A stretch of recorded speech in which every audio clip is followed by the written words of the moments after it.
Hi යාළුවනේ, ඔයාලට ඕන ලස්සන දෙයක් පෙන්වන්න හදන්නේ. මේ බලන්න ලස්සනට පිපිලා තියෙන කඩුපුල් මල්. ඔයාලත් දැකලා ඇති, මේ මල් ගැන හොඳට දන්නවත් ඇති. අපේ ගෙදර මේක පිපුණා, ලස්සනටම පිපිලා තියෙන, හරිම සුවඳයි. මීට කලින් නම් මේ මල් එකපාරක් පිපුණා. මේ දෙවෙනි වතාව. මල් නම් තියෙනවා 30ක් 35ක් විතර පිපිලා තියෙනවා.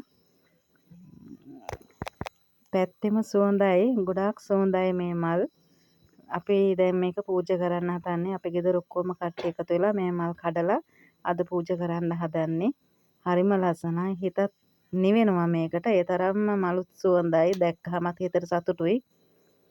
ඒ හින්දා අපි ඔක්කොම කඩලා පූජා කරනවා අපේ කට්ටියම එකතු වෙලා. මේ කඩුපුල් වර්ගයේ ගොඩාක්ම හදාගන්න අමාරුම පැලයක්. මමත් කීප වතාවක් උත්සාහ කළා තමයි මේක හදාගත්තේ. දැන් නම් ඉතින් හිතට හරි සතුටුයි.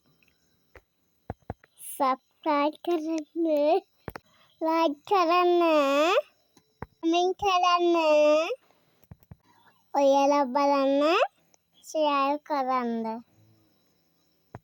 බයි.